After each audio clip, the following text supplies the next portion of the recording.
को अभिभावकों के बीच में भी काफ़ी सारे डाउट्स हैं कि यदि ये वैक्सीन हम 14 से 15 साल की एज ग्रुप में लगाएंगे तो आगे जाकर इससे इनफर्टिलिटी हो जाएगी, मेंस्ट्रुअल इरेगुलेशन हो जाएगा, या उनको दोबारा टीका लगाना पड़ेगा, या कोई बड़ा भारी गंभीर साइड इफेक्ट हो जाएगा। सर, वैज्ञानिक तौर से मेडिकल साइंस क्या कहती है? क्या ऐसे साइड इफेक्ट होने की कोई पॉसिबिलिटी है या ये सब मिथ्या धारणाएं हैं? सर, एक बार आपका क्लेरिफिकेशन सर। बिल्कुल, यस, एकदम स्पष्टतः मिथ्या है। यह टीका human papilloma virus HPV virus को, उसके इन्फेक्शन को रोकने के लिए बना है। इसकी वजह से राधा मैं कह रहा हूँ कि इनफर्टिलिटी की तो कोई संभावना ही नहीं है, किसी भी तरह के इन्फेक्शन से बचेगा। श्वेत पदार्थ, सफ़ेद पानी, उसकी वजह से कमर दर्द होना, महिलाएं बार बार इलाज के लिए परेशान होती हैं, वो होना, इन सब से उनको फायदा होगा।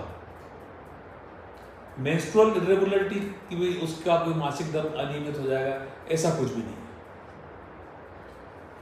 है। सर ने बहुत महत्वपूर्ण जानकारी दी है और सर ने अपने कार्यकाल में ये देखा है, ये महसूस किया है कि जो कैंसर के पेशेंट होते हैं वो बहुत लेट स्टेज में हमारे पास में पहुंचते हैं और उनका कितना इकोनॉमिकल और सब तरीके का बर्डन उन पे हो जाता है। तो यदि ये छोटा सा टीका हम लगवा लें तो हम कैंसर के लिए जितना भी खर्चा करते हैं, जितनी भी दौड़भाग होती है, शारीरिक रूप से, मानसिक रूप से जितनी भी प्रताड़नाएं मरीज को झेलनी पड़ती है, वो एक टीके से सुरक्षा मिल सकती है। तो सर, कोई एक्सपीरियंस आप शेयर करना चाहेंगे किसी पेशेंट का या किसी चीज़ का जो आपके पास आए हैं लेट स्टेज में, और उन्होंने किन किन प्रॉब्लम्स को फेस किया है, ताकि हमारी पब्लिक HPV का टीका लगा के उस सिनेरियो में नहीं पहुंचे और हम HPV से टीकाकरण से सर्वाइकल कैंसर से मुक्त रहें?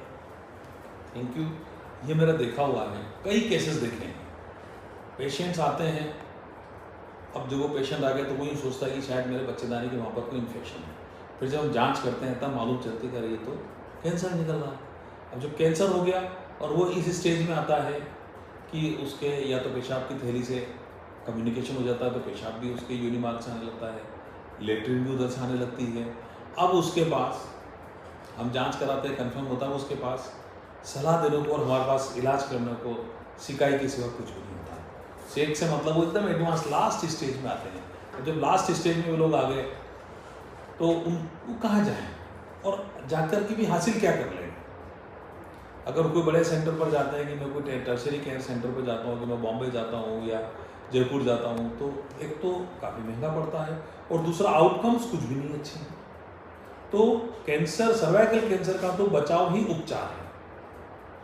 ऑपरेशन करने के बाद भी कभी कभी कोई केस आते हैं बहुत जल्दी जिनके ऑपरेशन हो गए, तो ऑपरेशन होने के बावजूद भी कोई बहुत अच्छे रिजल्ट नहीं देखे गए उनके, क्योंकि उनकी स्टेजिंग ऊपर की थी। इसलिए ये जागरूकता बहुत जरूरी है कि हम वैक्सीन लगाएं। बहुत बहुत धन्यवाद सर। हम पक्का से आपकी जो भी इंफॉर्मेशन है, सलाह है, उनको फॉलो करेंगे और HPV का टीकाकरण करके एक सुरक्षा का, कैंसर से सुरक्षा का संकल्प लेंगे। Thank you.